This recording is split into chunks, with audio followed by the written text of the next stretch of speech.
I kind of always wondered what I was missing, I guess. You know, I'd ask people, you know, what is 3D vision like? And that's a really hard question to answer for people who have always had it. I saw this TED Talk by someone named Susan Berry, and she was one of the first people who was saying that you could actually gain stereo vision in adulthood. At first, about 2 or 3 weeks in, I just saw the keys on my keyboard kind of popping up. When I got it and it worked so quickly, without too much effort, that was when I thought, you know, I have to really try to see how far I can push this, try to figure out what's possible with the technology.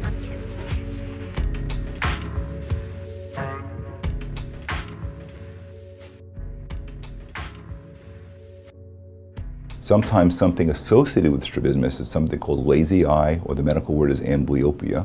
So a child develops a lazy eye, and to treat that lazy eye, we patch a child. And the patching is to help take the weak eye and make it stronger and give it best vision during the early years of child development. I was diagnosed with a lazy eye when I was less than a year old, and I've been wearing glasses my whole life. I did hundreds of hours of patching when I was a kid.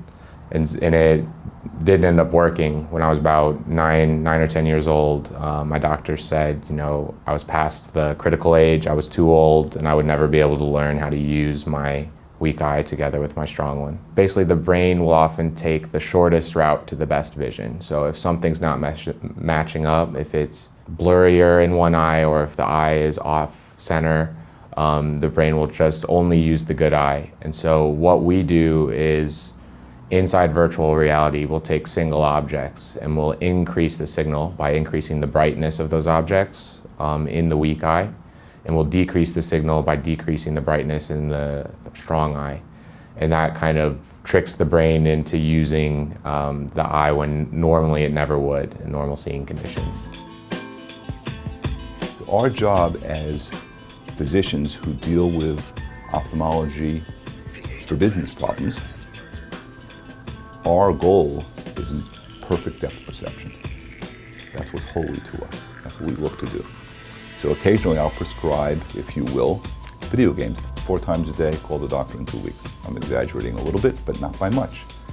But any kind of close near work that converges the eyes is strength training for the eyes. The advantage of fine depth perception is that you drive better, you play sports better. All those fine functions you do better. You thread a needle better, all those fine functions. The reason why virtual reality is necessary for this is that we have to show the same object with different properties to each eye. And before virtual reality, that wasn't really possible. And for a person with lazy eye, we show this cube to both eyes, and we'll make it brighter in the weak eye and dimmer in the strong eye. And what that does is it breaks through the suppression of the weak eye that people with lazy eye have. So one of the issues with any new application or treatment is it truly been scientifically tested? As multi-center double-blind studies where you test patients with it, without it, and see the difference. And also the thing to be careful about is some devices require FDA approval. And presuming this one doesn't may be too much of a presumption, maybe not. So I've talked to a ton of optometrists, vision therapists, ophthalmologists. We have 2 optometrists on our board of advisors who are actively making sure we're doing this the right way, advising us on how to build the game. Our long-term plan is to get this software out to as many people as possible who need it. We want to help as many people as we can. And so that probably means at home. You can buy it over the internet, download it, use it at home on any head-mounted display. The value we can offer to people, I think, is worth the expense of a head-mounted display.